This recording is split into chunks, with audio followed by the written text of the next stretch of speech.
Introduction. The land that became the United States has been inhabited for some 60,000 years.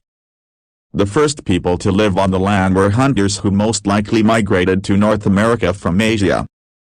Eventually these people and their descendants of the Native Americans spread across North and South America. The history of the Americas forever changed when the explorer Christopher Columbus arrived from Spain in 1492. This voyage and three later ones revealed vast new lands to the Europeans. The continents of North and South America and the nearby islands became known as the New World. Columbus' discovery began an era of European exploration and colonization that had a devastating effect on the Native Americans. Many died of diseases carried by the Europeans. Others were killed in warfare or forced into slavery. When the King and Queen of Spain learned of what Columbus had found, they laid claim to much of the new lands. The Spanish established colonies in the West Indies, Mexico, Central America, and South America. The first Spanish explorer to reach the shores of what is now the United States was Juan Ponce de Leon. He landed in what is now Florida in 1513 and claimed it for his country. Through later explorations, Spain also established control over what is now the southwestern United States. Meanwhile, three other countries also became interested in the new land: England, France, and the Netherlands. In 1497 the Englishman John Cabot explored the coast of what is now eastern Canada. England laid claim to North America based on this voyage, though for decades it made little effort to colonize the land. In 1524 a French expedition commanded by Giovanni de Verano explored the coast of North America from North Carolina northward to Canada. 10 years later another French expedition led by Jacques Cartier sailed up the St. Lawrence River. In 1609 Henry Hudson, in command of a Dutch ship, sailed into New York Bay and up the river that later was named after him. See also Americas, exploration and settlement of the colonial period. The 13 colonies are established. The English founded their first permanent settlement on the continent at Jamestown, Virginia, in 1607. In 1619 the people of Virginia organized the first representative assembly in America. This was the House of Burgesses, or citizens. The second English colony to be established in America was Plymouth. It was founded by the Pilgrims in 1620. The Pilgrims were a group of Protestants who left England because they objected to some of the beliefs and practices of the Church of England. They crossed the Atlantic Ocean in a ship called the Mayflower. After landing in what became the state of Massachusetts, they established their colony. Near Plymouth, another group of English Protestants called the Puritans founded the larger Massachusetts Bay Colony in 1630. The Puritans also had left England because of disagreements with the Church of England. Plymouth Colony was made part of the Massachusetts Bay Colony in 1691. English colonies spread along the coast near Massachusetts and Virginia in the 1620s and 1630s. Permanent settlements were made in what is now New Hampshire in 1623. People from the Massachusetts Bay Colony established the colonies of Connecticut in 1635 and Rhode Island in 1636. Maryland, just north of Virginia, was settled in 1634. Meanwhile, in 1624, Dutch settlers had founded a colony called New Netherland in the area of the Hudson River. The English colonists in New England and Virginia viewed the Dutch as intruders. In 1664 an English fleet seized the Dutch colony. The English changed its name from New Netherland to New York. The English also seized nearby New Jersey and Delaware from the Dutch in 1664. Pennsylvania was founded in 1681 by an English Quaker named William Pennsylvania. South of Virginia, the land known as Carolina was settled by the English during the second half of the 1700s. In 1729 the territory was divided into the colonies of North and South Carolina. Georgia, the last of the original 13 colonies, was settled in 1733. Early relations with the Native Americans' life in the colonies was influenced by the Native American tribes that had lived on the land since long before the Europeans arrived. The early colonists adopted Native American foods and herbs, methods of raising crops, war techniques, and words. Some of the colonists established friendly relations with the Native Americans living near them.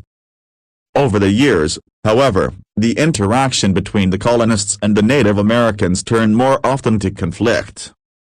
Colonial government and economy. Most of the colonies established assemblies similar to the English Parliament to govern themselves.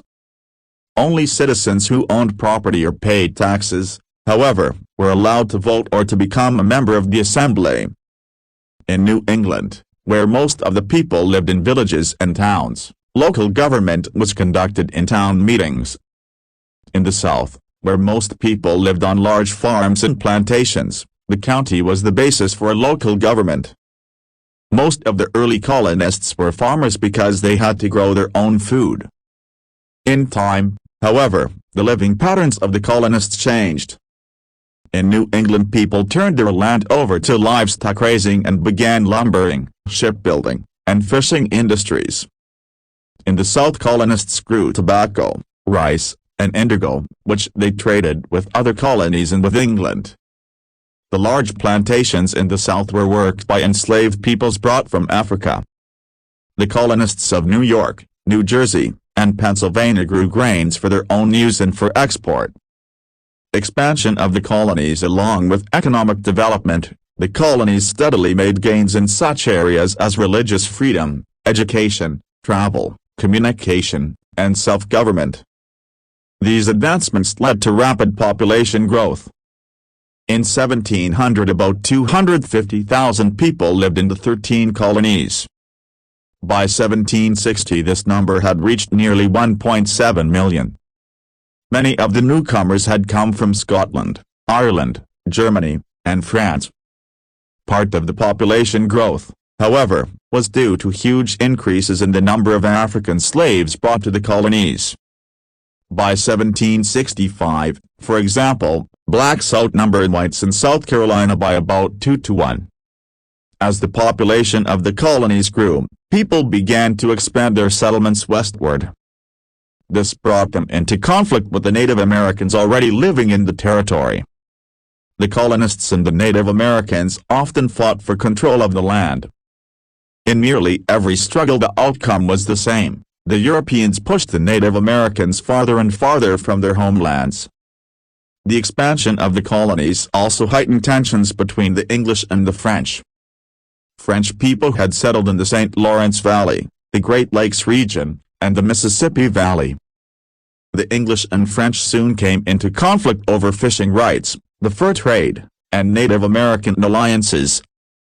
There was also bitter hostility between France and England in Europe. Between 1689 and 1748, the two countries fought 3 separate wars, both in Europe and in America. In 1754, French and British forces began another conflict, which came to be called the French and Indian War. The war ended in 1763 with the defeat of France and its Native American allies. The victory gave Great Britain control over all French lands in Canada and between the Appalachian Mountains and the Mississippi River. Britain had become the supreme power in North America. The American Revolution. After the French and Indian War, relations between the British government and the American colonies began to break down. For more than 150 years, the colonies had been developing their own society, economy, and some self-government. The British had governed them only lightly. But in 1763 this began to change. The British decided that the colonies should help pay for the cost of the war just ended and for their future defense. Events leading to the Revolution. The British Parliament passed a series of acts, laws, calling for taxes on colonial trade. The colonists argued that because the colonies did not have representatives in the English Parliament, it was wrong for the British to tax them. Many colonists refused to pay the taxes and organized protests. Sometimes they clashed with British forces. In 1770, British soldiers fired into an angry mob in Boston. 5 Americans were killed in the incident, which became known as the Boston Massacre. In 1773, in response to attacks on tea, colonists disguised as Native Americans dumped tea from British ships into Boston Harbor. This event was later called the Boston Tea Party. First and Second Continental Congresses meet. The British government responded to the Tea Party by passing restrictive laws that angered the colonists even more. In 1774, representatives from all 13 colonies except Georgia met in Philadelphia, Pennsylvania, to discuss their complaints against the British government. This meeting was called the First Continental Congress. A few representatives from New England and Virginia talked about gaining independence from Britain. Most of the representatives, however, favored putting pressure on Parliament by refusing to trade with Britain. This approach failed, and in April 1775 fighting broke out in Concord and Lexington, Massachusetts, between colonists and British troops. The colonists were known as Minutemen because they could be ready to fight at a moment's notice. These battles began the American Revolution. The Second Continental Congress met in Philadelphia in May 1775. The representatives chose George Washington to command the colonial troops. In 1776, Thomas Jefferson and other representatives drafted a statement calling for separation from Britain. This document, called the Declaration of Independence, was adopted by the Second Continental Congress on July 4, 1776. Independence. The War for Independence did not go well for the colonists at first. General Washington barely managed to keep his small army together because of defeats and lack of supplies. Finally, the tide turned in the colonists' favor in 1777, when the British were defeated at the battles of Saratoga in New York. After that victory, France joined the colonies in their war against Britain. The fighting ended in 1781 with the surrender of the British at Yorktown, Virginia.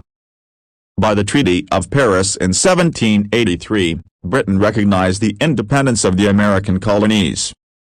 The new nation extended from Canada on the north to Florida on the south and westward to the Mississippi River. See also Revolution, American. The new nation. The Constitution. Before the war ended, the Second Continental Congress drafted a plan of government called the Articles of Confederation.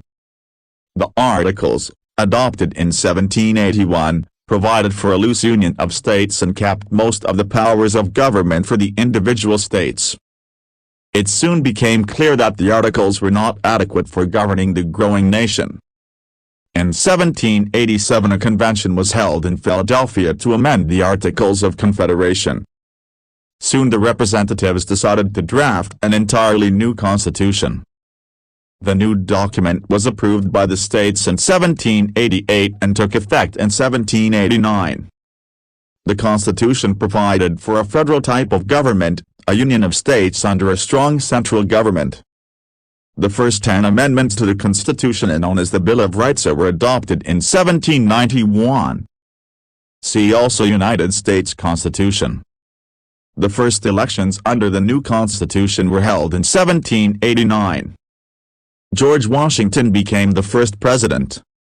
Alexander Hamilton, the Secretary of the Treasury, and others who believed in a strong central government came to be called Federalists. Thomas Jefferson and his followers, who feared that the national government might exercise too much power, were called Anti-Federalists, or Republicans. These groups marked the beginning of political parties in the United States. Westward expansion. After the United States became independent, people began to move into the region between the Appalachian Mountains and the Mississippi River. The first states created west of the Appalachians were Kentucky in 1792 and Tennessee in 1796.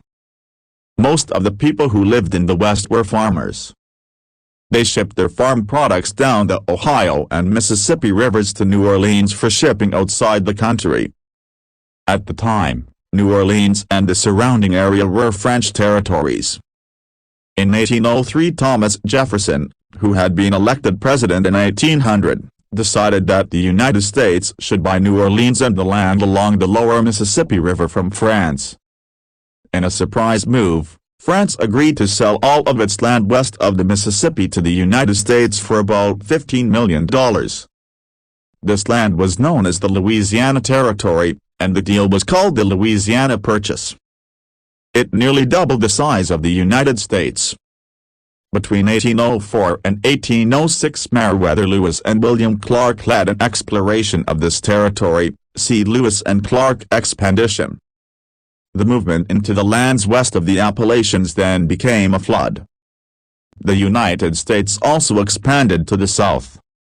In 1819, Spain signed a treaty that gave Florida to the United States. The new country's foreign affairs caused the United States much concern during the early 1800s.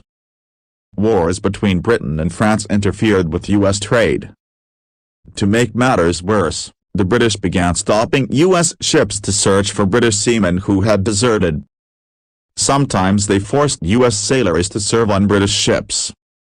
In 1812, the United States declared war on Britain. The two countries fought for more than 2 years. Neither side was able to win a clear victory before a peace treaty was signed in 1814. See also War of 1812. During the early 1800s, Spain's colonies in Central and South America declared themselves independent. Later, Spain tried to regain control over these colonies, and it appeared that some European powers might help. President James Monroe responded by issuing the Monroe Doctrine in 1823. It stated that North and South America were no longer open to colonization. It also declared that the United States would not allow European countries to interfere with independent governments in the Western Hemisphere. From then on, the Monroe Doctrine was a key part of U.S. foreign policy. Developments in industry and transportation. The 1800s was a period of great industrial growth in the United States. An important development was Eli Whitney's invention of the cotton gin in 1793. This machine speeded up the process of separating seeds from cotton fibers. It led to a major expansion of the textile industry. It also caused the growing of cotton to spread throughout the southern states. Farmers in the North were helped by other inventions, such as Cyrus McCormick's mechanical reaper for harvesting grain. Ironworks were set up to manufacture these farm tools, along with household utensils, factory machines, and other items. A key part of the economic growth of the United States in the 1800s was the development of better means of transportation. Goods had to be shipped from factories to farms and from farms to towns and cities. To meet this need, new roads and canals were built. The Erie Canal, opened in 1825, connected Lake Erie with the Hudson River. It provided a major boost to shipping between New York City and the Great Lakes region. The invention and improvement of the steam engine led to even more important developments in transportation and trade. The first successful steamboat was built by Robert Fulton. It made its first voyage on the Hudson in 1807. In the early 1830s, the first American railroads were built. Thousands of miles of track were laid in the following decades. Manifest Destiny improvements in transportation encouraged further expansion to the west. The growth of the United States was also encouraged by an idea called Manifest Destiny. In the mid-1800s, many Americans came to believe that the United States was destined to expand westward to the Pacific Ocean, and even beyond. But the push toward the Pacific coast led to conflict with foreign powers.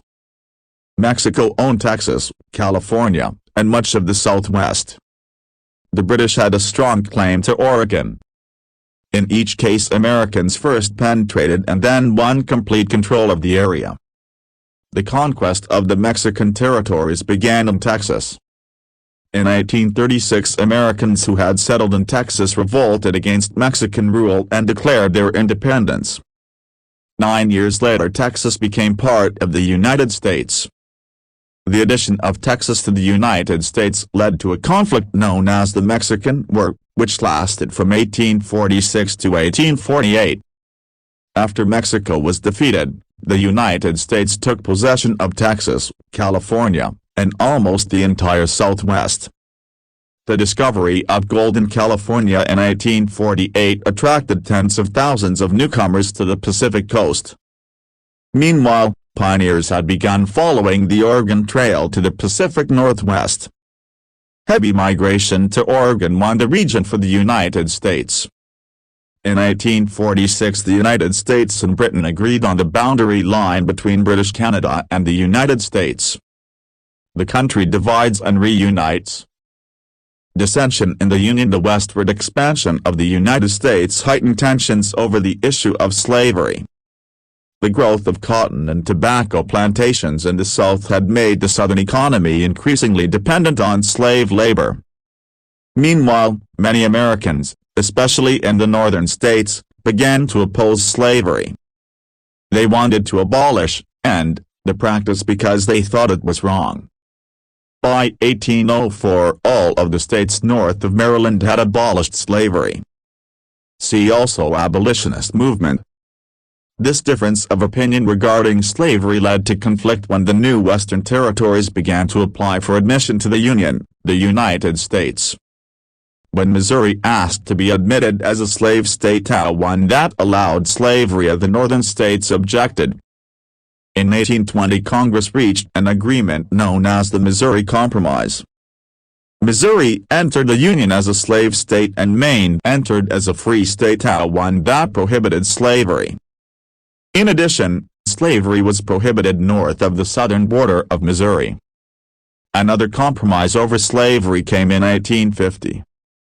California had asked to join the Union as a free state. California was admitted as a free state, and slavery was prohibited in the District of Columbia. But the people who lived in the rest of the territory that had been won in the Mexican War were to decide for themselves whether they would have slavery. Many people thought that these compromises had solved the matter of slavery for good. In 1854, however, Congress passed the controversial Kansas-Nebraska Act. This law permitted the Kansas and Nebraska territory as both north of the Missouri Compromise lineage to decide whether they should have slavery. People from both the North and South rushed into Kansas to help decide the matter, and fighting broke out. Eventually, in 1861, Kansas was admitted as a free state. The Civil War. Slavery was the main campaign issue in the presidential election of 1860. Abraham Lincoln of the anti-slavery Republican Party became the new president. Shortly after Lincoln's election, the southern states began to secede, withdraw from the Union. They formed the Confederate States of America and elected Jefferson Davis of Mississippi as president. The American Civil War began in April 1861 when Confederate forces fired on Fort Sumter in Charleston, South Carolina. Neither side was ready for war, but the North had more ships, railroads, soldiers, and supplies. Fierce battles were fought in both the East and the West. In 1863, Lincoln issued the Emancipation Proclamation, a document that freed enslaved people in the southern states. In that same year, the Union Army won major battles at Gettysburg in Pennsylvania and Vicksburg in Mississippi. But fighting continued until April 1865, when Confederate General Robert E. Lee surrendered to Union General Ulysses S. Grant at Appomattox Courthouse in Virginia. See also Civil War, American Reconstruction. Only a few days after the close of the war, Lincoln was assassinated, and Vice President Andrew Johnson became president. At the close of the war, the South lay in ruins, for most of the fighting had occurred there.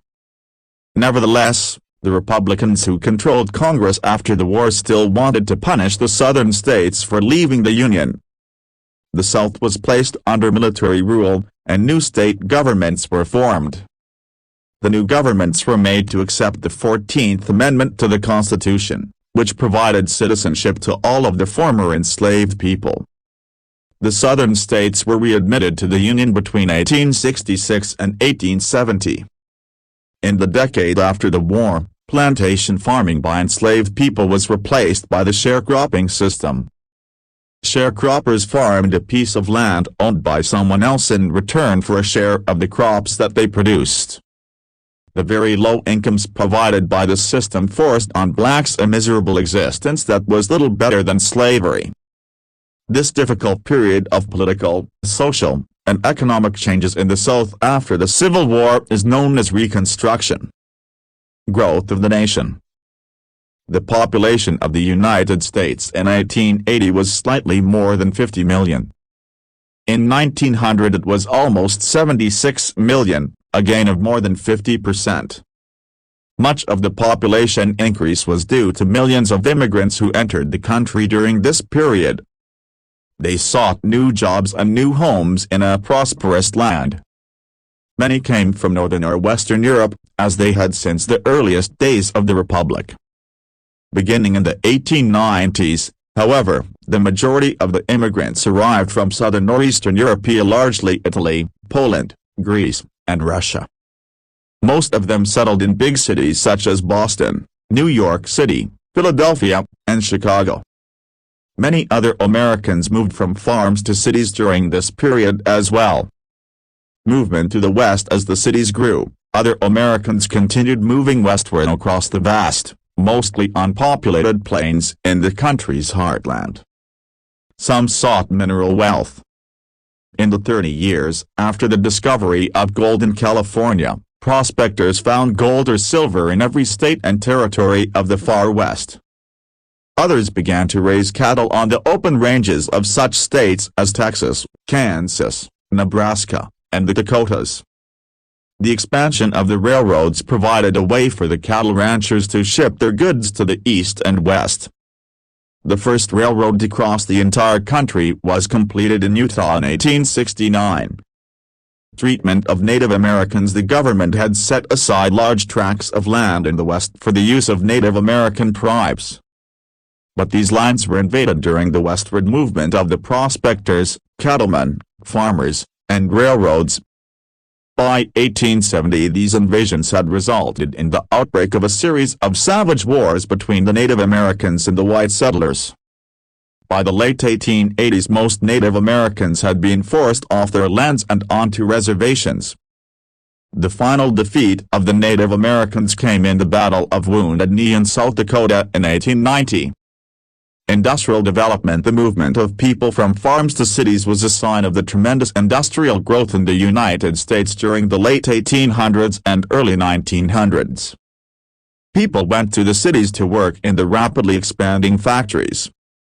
In the 1880s and 1890s industrial production and the number of workers employed in industry more than doubled.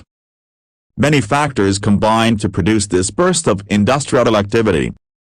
The construction of railroads led to increased demand for steel rails and the growth of the steel industry. A new method of steel making called the Bessemer process resulted in improved products. The coming of the gasoline engine led to the development of the automobile and of the airplane. By 1893 the Duryea brothers had made the first successful gasoline-driven automobile in the United States. Within a decade several people, including Henry Ford, had built factories to manufacture cars.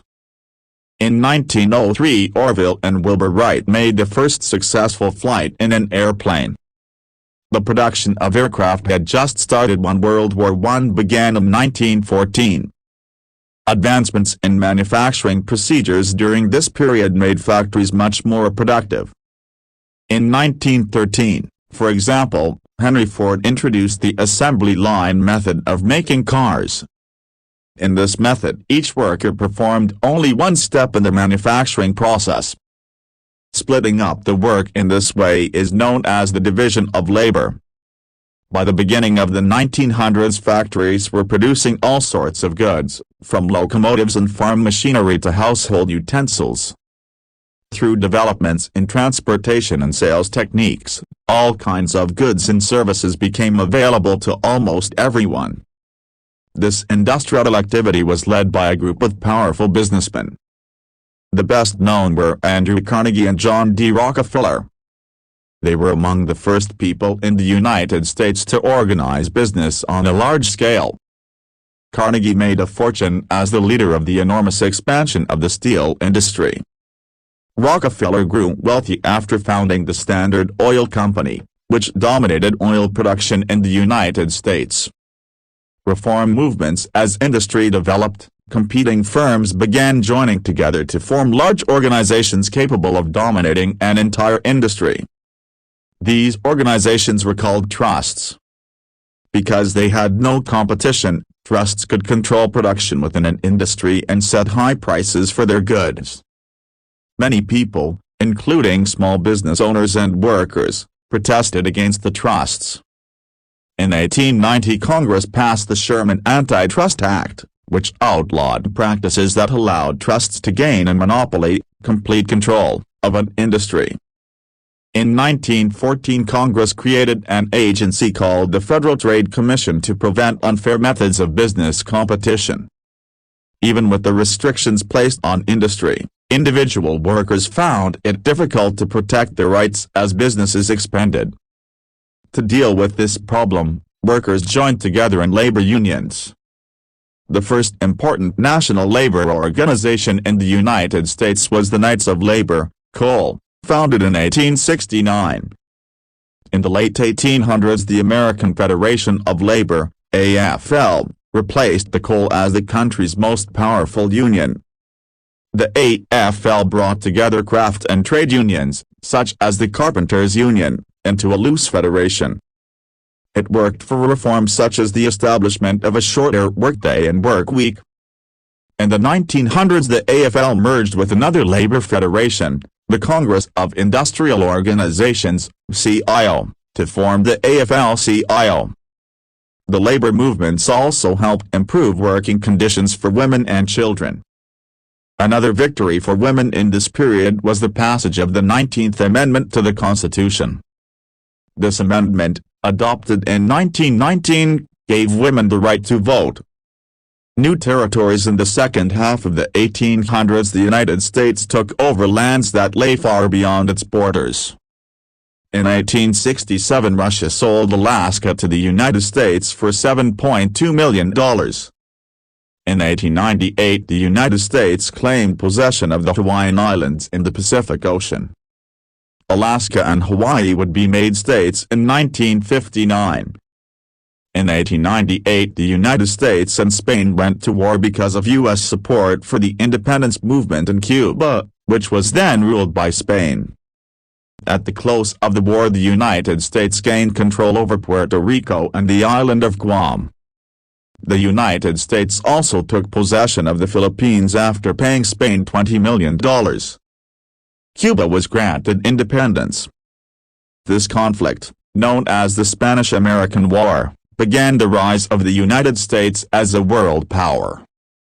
Around this time the United States became interested in building a canal across the Central American country of Panama. The waterway would provide a valuable shortcut for ships traveling between the Atlantic and Pacific Oceans. At the time Colombia ruled Panama. When Colombia objected to U.S. plans for the project, Panama declared its independence. The United States immediately recognized Panama as an independent country. 2 weeks later the two countries signed a treaty that allowed the United States to build the canal. Construction began in 1904, and the Panama Canal opened in 1914. World War I. The United States paid a price for its growing status in world politics. In 1914 war broke out in Europe. On one side were the Central Powers of Germany, Austria-Hungary, Turkey, and Bulgaria. On the other side were the alliance of more than 20 nations led by Britain and France. The United States tried to remain neutral. The American people re-elected President Woodrow Wilson in 1916 partly because he had kept the country out of the war. By 1917, however, the United States found it impossible to remain outside the struggle. Soon after German submarines began sinking U.S. ships, the United States declared war on the Central Powers. 2 million U.S. soldiers helped the Allies to victory on the battlefields of Europe. The fighting ended in November 1918. See also World War I. The peace treaty that officially ended the war was signed in Versailles, France, in 1919. President Wilson insisted that the treaty provide for the creation of the League of Nations. This organization was designed to maintain peace among the countries of the world. The United States Senate rejected the Treaty of Versailles, however. As a result, the United States never joined the League of Nations. From prosperity to depression. After the difficult war years, the United States hoped for a return to what was called normalcy. Americans wanted to put reminders of the war behind them. And for most of the 1920s they enjoyed peace and prosperity.